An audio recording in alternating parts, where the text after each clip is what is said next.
पाताल में भी छुप जाए, जिसके हाथ में हथियार है इसको न्यूट्रलाइज किया।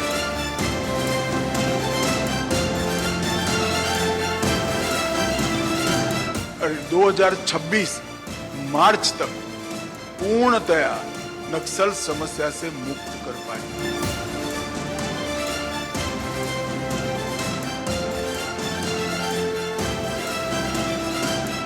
ये अभी जो बयान सुन रहे थे गृह मंत्री का कि मार्च 2026 तक नक्सलवाद का अंत कर देंगे। पिछले 5 दशकों में यह पहली बार है कि भारत के किसी गृह मंत्री ने खम ठोक कर कहा है कि मार्च 2026 तक, यानी कि आज से अगर आप गिने तो अगले 19 महीनों में देश में नक्सलवाद का नामो निशान मिट जाएगा। यह ऐलान किसी सरकार के संकल्प के चट्टानी होने का सबसे बड़ा सबूत है। ऐसा खून खराबा जो कानून को आंखें दिखाकर इस देश के विरोध में शुरू हुआ और इतना विकराल हो गया कि उसने समूचे देश के एक बड़े हिस्से में विकास और बेहतरी के सारे रास्ते बंद कर दिए, आम नागरिकों की निर्मम हत्याएं की, देश को अपने सैकड़ों जवान गंवाने पड़े, बड़े पैमाने पर नक्सल विरोधी अभियान में संसाधन झोंकने पड़े और आज देश के गृह मंत्री उस नक्सलवाद के खात्मे की मुनादी कर रहे हैं। इससे बड़ा बयान कुछ हो नहीं सकता है। नक्सलवाद को लेकर छत्तीसगढ़ में एक बैठक हुई।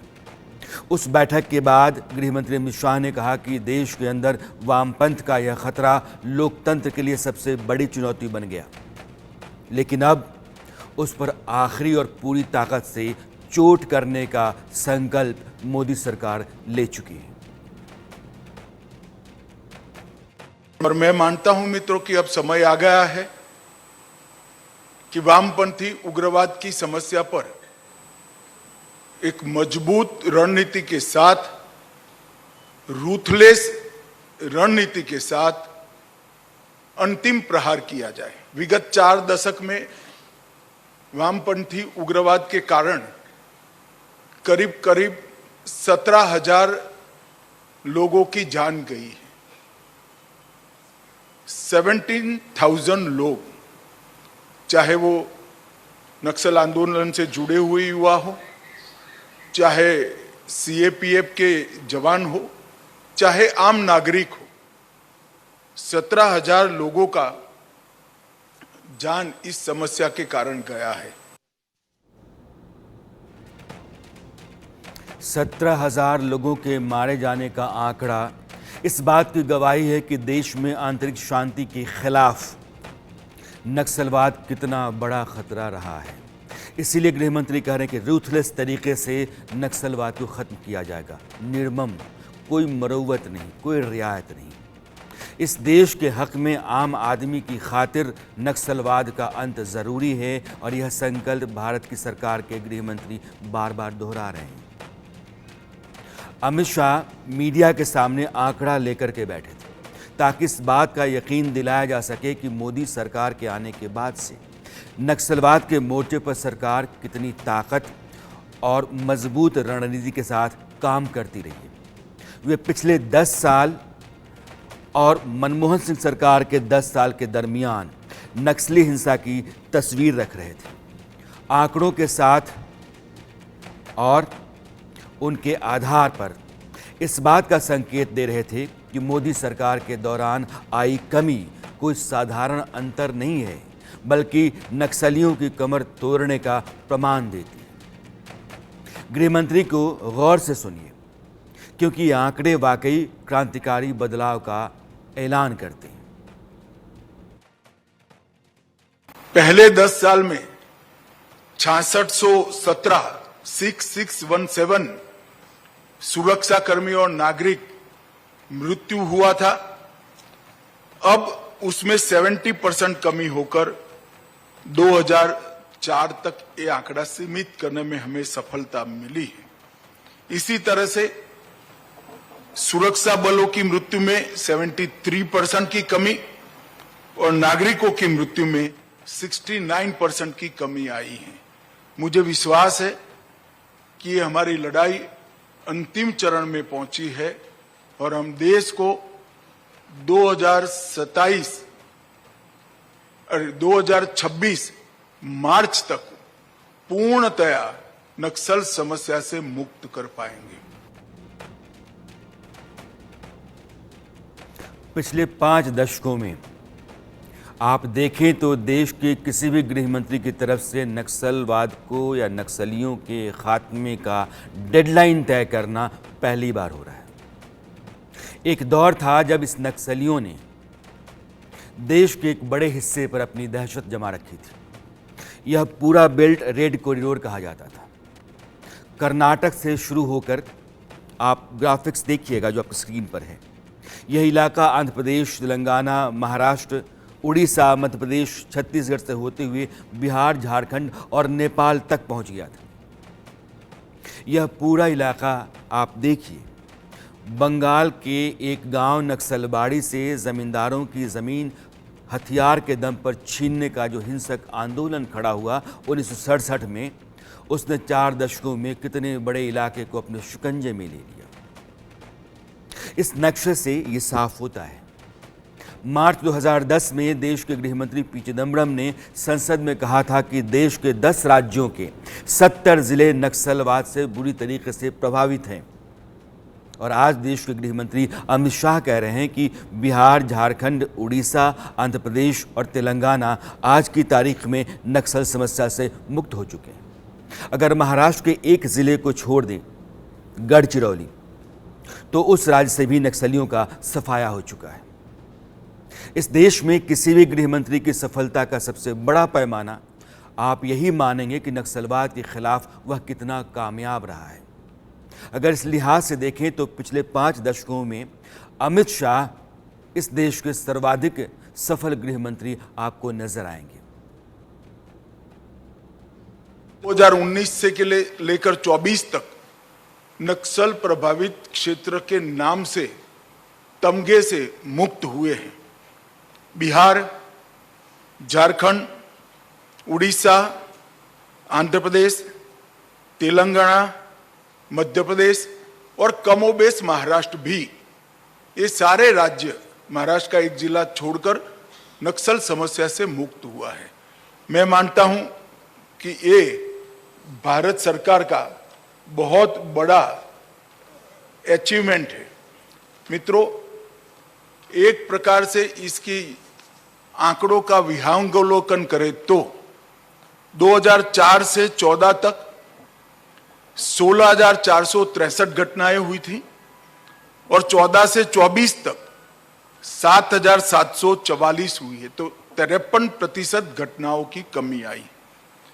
नागरिकों और सुरक्षा बलों की मृत्यु में पहले 10 साल में 6617 सुरक्षा कर्मी और नागरिक मृत्यु हुआ था। अब उसमें 70% कमी होकर 2004 तक ये आंकड़ा सीमित करने में हमें सफलता मिली है। इसी तरह से सुरक्षा बलों की मृत्यु में 73% की कमी और नागरिकों की मृत्यु में 69% की कमी आई है। मुझे विश्वास है कि ये हमारी लड़ाई अंतिम चरण में पहुंची है और हम देश को 2026 मार्च तक पूर्णतया नक्सल समस्या से मुक्त कर पाएंगे। 2022 में एक साल ऐसा आया कि जिसमें 4 दशक में पहली बार मृत्यु की संख्या 100 से नीचे गई। 2014 से 24 तक सबसे कम वामपंथी उग्रवादियों द्वारा की गई घटनाएं दर्ज की गई। टॉप 14 नक्सली लीडर्स को न्यूट्रलाइज किया गया है। इसके अलावे हमने वामपंथी उग्रवाद की जगह, इसकी विचारधारा की जगह विकास का विश्वास लोगों में जनरेट करने में भी हमने सफलता प्राप्त की है। आज़ाद हिंदुस्तान के इतिहास में 2 बहुत बड़े क्रांतिकारी बदलाव किए गए देश हित में। 370 को जम्मू कश्मीर से हटाया गया और क्रिमिनल एक्ट जो हमारा होता आईपीसी सीआरपीसी एविडेंस, यह अंग्रेज़ों का बनाया, उसको बदला गया। और इन दोनों क्रांतिकारी परिवर्तनों में जो गृह मंत्री थे वो अमित शाह रहे। और तीसरा बड़ा ऐलान वो कर रहे हैं इस देश में 5 दशकों से लगातार चल रहे नक्सल आंदोलन के खात्मे का, मार्च 2026। अगर आप आज़ाद भारत के इतिहास में देखें तो यह तीनों बातें इस बात का प्रमाण देती हैं कि अब तक इस देश में कोई गृह मंत्री इतना कामयाब नहीं रहा जितना अमित शाह रहे हैं। नक्सलवाद, नक्सली हिंसा, नक्सलियों के खिलाफ सरकारों का लगातार काम करना, हमारी फोर्सेस और देश के साधन संसाधनों को लगातार लगाना, यह एक बड़ी लड़ाई लंबे समय से चलती रही है। और इस पर हमारे साथ खास मेहमान प्रकाश सिंह जी हैं, पूर्व डीजीपी हैं।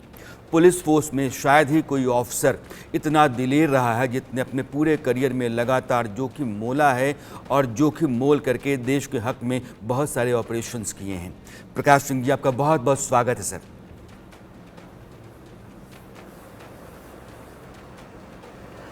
नमस्कार सर, एक ऐलान देश के गृह मंत्री अमित शाह जी ने जो अभी बयान दी। जी सर, जी सर। अमित शाह जी का बयान मैंने सुना कि वो मार्च 2026 तक उनको आशा है कि नक्सल समस्या देश से ख़त्म हो जाएगी।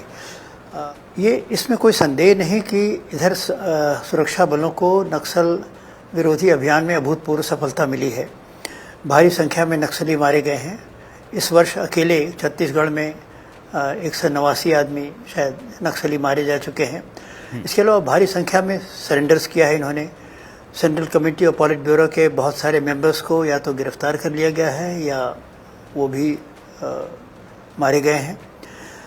और भौगोलिक दृष्टि से देखें तो देखिए, एक समय था 2010 में जबकि हिंदुस्तान के 220 जिले नक्सल समस्या से प्रभावित थे। 220 जिले 2010 में था। जी बिल्कुल सही कह रहे हैं। और आज की तारीख में उनकी संख्या सिमट कर, हालांकि केवल एक ज़िला कह रहे हैं, पर मेरे ख्याल में जो अभी साउथ एशिया टेररिज्म पोर्टल है उसके अनुसार करीब 35-40 जिले अभी भी प्रभावित हैं। ऐसा नहीं कि वहाँ से समस्या एकदम जड़ से ख़त्म हो गई है। नहीं, वो समस्या कम हो गई है, ये सही है, पर अभी समस्या ऐसा नहीं। हाँ, पर ऐसा नहीं कि समस्या एकदम से जड़ से नाश उसको हो उखाड़ दिया है। गया और हालांकि वहाँ से उसका नामो निशान मिट गया। गृह मंत्री ने ये नहीं कहा कि समूल नाश हो गया, उन्होंने यह भी कहा कि अभी छत्तीसगढ़ जो सबसे प्रभावित है, छत्तीसगढ़ का 90% हिस्सा जो है वो नक्सल प्रभावित है। उन्होंने कहा कि हमने वहाँ ला करके अब उसको रोका है जहाँ से उसको पूरी तरीके से ख़त्म करने का प्रयास किया जा सकता है। इसीलिए आखिरी मजबूत करारा प्रहार करना ज़रूरी है। सर, आपसे दूसरा सवाल करने से पहले कुछ बातें हैं जो मैं आपके सामने रखना चाहता हूँ। गृह मंत्री ने जिन राज्यों से नक्सलवाद के ख़त्म होने की बात की है उसके साथ वे कुछ राज्यों का नाम नहीं ले रहे हैं।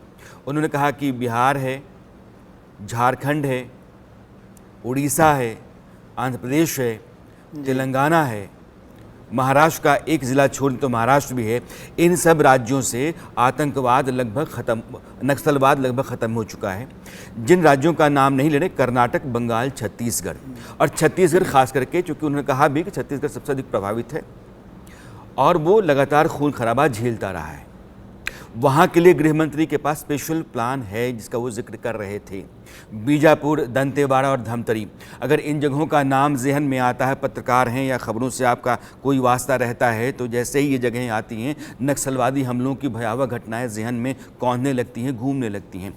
मसलन मुझे याद है कि 2010 का साल रहा होगा, अप्रैल, छत्तीसगढ़ के दंतेवाड़ा में बहुत बड़ा नक्सली हमला हुआ था और 76 जवान हमारे शहीद हुए थे। 2013 मई, झीरम घाटी में कांग्रेस की परिवर्तन यात्रा थी और उस पर हमला हुआ था जिसमें कांग्रेस के शीर्ष नेताओं समेत 30 से ज़्यादा लोग मारे गए थे। 24 अप्रैल 2017 सुकमा घाटी, नक्सलियों के हमले में सीआरपीएफ के हमारे 25 जवान शहीद हुए थे। और 4 अप्रैल 2021 को छत्तीसगढ़ के बीजापुर में सुकमा ज़िले के बॉर्डर पर नक्सली हमले में हमने अपने 22 जवान गंवाए थे। तो सरकार को ये अंदाज़ा है कि कहाँ कहाँ अब ये सेंट्रलाइज्ड है। गृह मंत्री खम ठोक कर कह रहे हैं कि भारत सरकार बस्तर से बीजापुर, दंतेवाड़ा से धमतरी तक पूरे इलाके में विकास को रफ्तार देने और वामपंथी उग्रवाद को मुक्त कराने के लिए संकल्प लिए बैठी है। उन्होंने नक्सलियों से साफ लहजे में कहा कि मैं उनसे सरेंडर करने की खुले तौर पर अपील कर रहा हूँ। हथियार छोड़ दें, सरेंडर का मौका दे रहे हैं, अच्छा पुनर्वास देंगे, नहीं तो वे पाताल में भी छिपे नहीं छोड़े जाएंगे। एक बयान में गृह मंत्री का सुनाना चाहता हूं, बहुत मजबूत बयान है और इस बयान में आपको जो सरकार का संकल्प है वो साफ साफ दिखता है। छत्तीसगढ़ सरकार और भारत सरकार का गृह मंत्रालय एक अभियान चलाएगा, ये तय हुआ है। तेंदुपत्ता की खरीदी में आमूलचूर हम परिवर्तन भी करेंगे और इसके साथ साथ एनआईए के तर्ज पर एसआईए बनाकर जो शुरुआत की है इसको और स्ट्रेंथी कर हम जो दोष सिद्धि का प्रमाण है उसको भी बढ़ाएंगे। इसके साथ साथ एक नए लुक के साथ सरेंडर पॉलिसी को भी छत्तीसगढ़ सरकार 1-2 महीने में भी घोषणा करेगी। मेरा सभी वामपंथी उग्रवाद में लिप्त हो या जुड़े हो सभी युवाओं से अपील है कि भारत सरकार इस क्षेत्र के विकास के लिए कटिबद्ध है। भारत सरकार आपके विकास के लिए कटिबद्ध है, आपके परिवार के विकास के लिए कटिबद्ध है। नई सरेंडर पॉलिसी को आप अच्छा प्रतिसाद दीजिए, हथियार छोड़िए और मोदी जी के नेतृत्व में जो विकास का एक रथ चला है, एक नया युग का आगाज हुआ है, इसको आप सभी मजबूती दीजिए। साल में भी छुप जाए, जिसके हाथ में हथियार है इसको न्यूट्रलाइज किया जाएगा और 2026 मार्च तक पूर्णतया नक्सल समस्या से मुक्त कर पाएंगे। हथियार नहीं छोड़ते हैं तो पाताल में भी छुप जाएंगे, आपको न्यूट्रलाइज किया जाएगा, यानी कि नहीं छोड़ा जाएगा और मार्च 2026 तक नक्सलवाद खत्म किया जाएगा। प्रकाश सिंह साहब, अमित शाह को इसलिए मैं आपके सामने रख रहा हूं क्योंकि ये ऐसे गृह मंत्री हैं जिन्होंने जब जब जो कहा है उस पर वो खरा उतरने की हर मुमकिन कोशिश करते रहे और खरा उतरे हैं। इसलिए इनके कार्यकाल में जो क्रांतिकारी फैसले लिए गए हैं उन फैसलों ने अपनी एक जगह बनाई है और इनकी अपनी एक साख बनी है। इसलिए मैं कह रहा हूं कि अगर ये कह रहे हैं तो चिदम्बरम और राजनाथ सिंह के मुकाबले इनके बयान को थोड़ा अलग तरीके से और गंभीरता से हम ले सकते हैं। ठीक है, गंभीरता से हम इनके बयान को जरूर लेंगे, पर मैं आपको ये बताना चाहूँगा कि अगर नक्सलवाद का पिछले 60 साल का आप इतिहास देखें तो दो बार भारत सरकार इस धोखे में रही कि हम नक्सल समस्या का हम अंत हो गया। एक बार जब चारू मजुमदार जेल में मर गया था तब भारत सरकार ने ये कहा कि अब नक्सल समस्या का अंत हो गया। दूसरी बार जब कोंडापल्ली सीतारमैया पकड़े गए और भारी संख्या में नक्सली मारे जा चुके थे, उस समय भी भारत सरकार ने ये कहा कि अब नक्सल समस्या का अंत हो गया। पर ये समस्या बार बार इस तरह के बयानों के बावजूद ये चली जा रही है क्योंकि इस समस्या की जड़ें इतनी गहरी हैं, वहाँ जड़ों तक जाना ज़रूरी है। और सुरक्षा बल के अलावा जो डेवलपमेंट एजेंसीज हैं वो अपना काम नहीं करेंगी। आप इंटीरियर एरियाज़ में आपका मेडिकल एड हो, हॉस्पिटल्स हो, स्कूल्स हो, सड़कें हो, ये सब जब तक नहीं हो जाएंगे तब तक समस्या का अंत नहीं होगा। दूसरी बात, मैं डेवलपमेंट के बारे में कहना चाहता हूँ। डेवलपमेंट हम लोग बहुत कहते हैं कि डेवलपमेंट हम कर देंगे। सवाल ये कि ट्राइबल्स का आप डेवलपमेंट आप वहाँ कैसे डेवलपमेंट करते हैं? आप वहाँ एक कॉपर माइन शुरू कर देते हैं, आप वहाँ एक स्टील फैक्ट्री शुरू कर देते हैं, आप एक फर्टिलाइजर प्लांट लगा देते हैं। जिन इलाकों में विकास की रोशनी तक नहीं गई है उन इलाकों में डेवलपमेंट सिर्फ यही नहीं है कि हमने फैक्ट्रियां लगा दी और हमने पहाड़ काट दिए, जंगल काट दिए हैं। बुनियादी सहूलियतें पहुंचना ज़रूरी है, स्कूलों का होना, वहाँ रोज़गार का होना। यह तो उन इलाकों के लिए आपकी बात में वाजिब मान लूँ जिन इलाकों में लगातार आप डेवलपमेंट करते चले जा रहे हैं, एक के बाद दूसरी फैक्ट्री, दूसरी के बाद तीसरी फैक्ट्री बना रहे हैं। लेकिन जो इलाके बिल्कुल महदूद रहे हैं विकास से, उन इलाकों में विकास को ले जाना और वहाँ के लोगों को देश की मुख्य धारा से जोड़ना, ये सरकार का फ़र्ज़ बनता है। और आज अमित शाह जब अपनी प्रेस कॉन्फ्रेंस कर रहे थे तो उसमें उन्होंने बाकायदा जिक्र किया लंबा चौड़ा कि सरकार की पॉलिसी क्या है। सर और मैं आपके ये पास चाहता आता हूं, एक मिनट सर। पीके मिश्रा साहब जुड़ गए हैं, आप पूर्व डीजी हैं सीआरपीएफ के। बीएसएफ के। सर मेरी आवाज है आपको? बिल्कुल मैं सुन सकता हूं आपको। सर आपका स्वागत है सर। ये सरकार ने जिस तरीके से अब ये ऐलान किया है कि मार्च 2026 तक नक्सलवाद का खात्मा कर दिया जाएगा और नक्सलवाद को उस वहाँ तक लाकर सिमटा दिया गया है जहाँ से अब एक बहुत बड़े ऑपरेशन की ज़रूरत है और उसको फिर हम रूट आउट कर सकते हैं। चूँकि आपने वो महकमा संभाला है जिससे सबने ज़्यादा नुकसान झेला है, नक्सलवाद का दंश झेला है। सरकार के इस ऐलान, वहाँ के लिए जो प्लान है, वो विकास की जो योजनाएं सरकार लेकर के वहाँ उतरती है वो, और जो फोर्सेस की स्ट्रैटेजी है वो, इस लिहाज से आपको कितना यकीन होता है कि हाँ ये संभव है? देखिए, मैं उनको सुना हूं जो हमारे अमित शाह जी होम मिनिस्टर जी ने बताए थे छत्तीसगढ़ में। उनका जो स्टेटमेंट था कि 2026 मार्च तक जो है ये नक्सलबाजी जो है उनको पूरा मूलोत्पाटन कर देंगे, पूरा खत्म करेंगे। अब उनके ऊपर काफी उन्होंने बात किए हैं।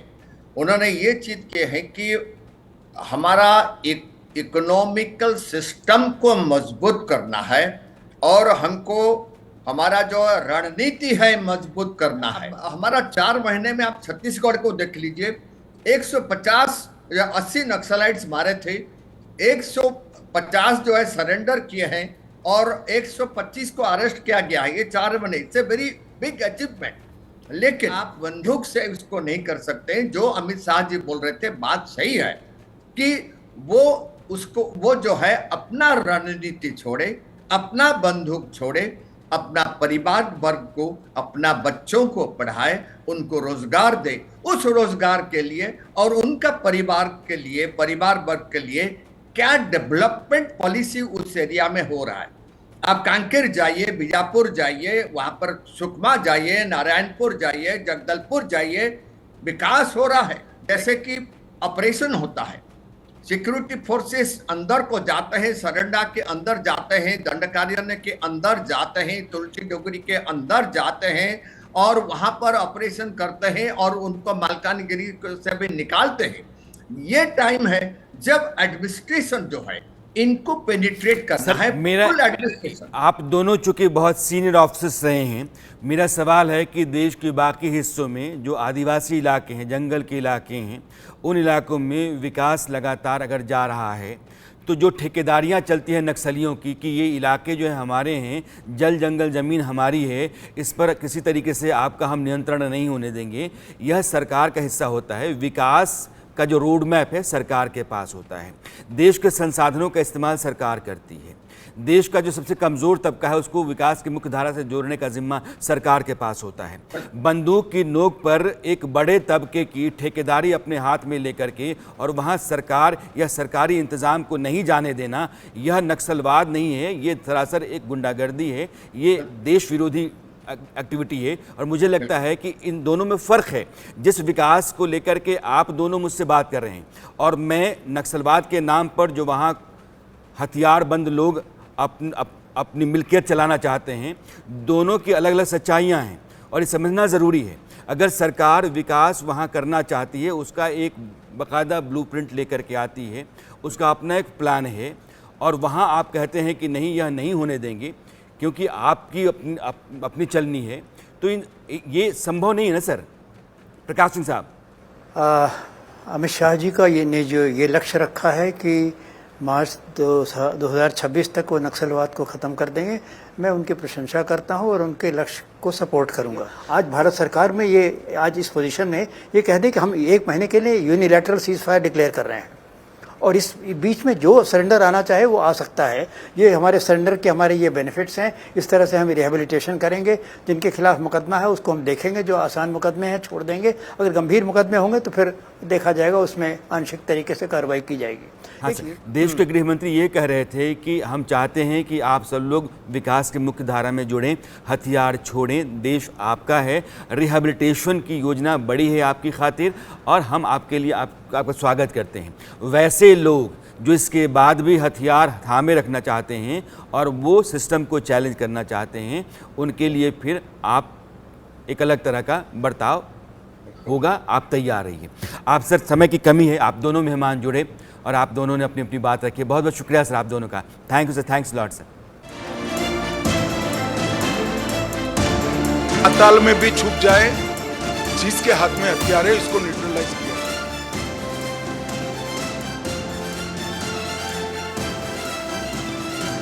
और 2026 मार्च तक पूर्णतया नक्सल समस्या से मुक्त कर पाएंगे।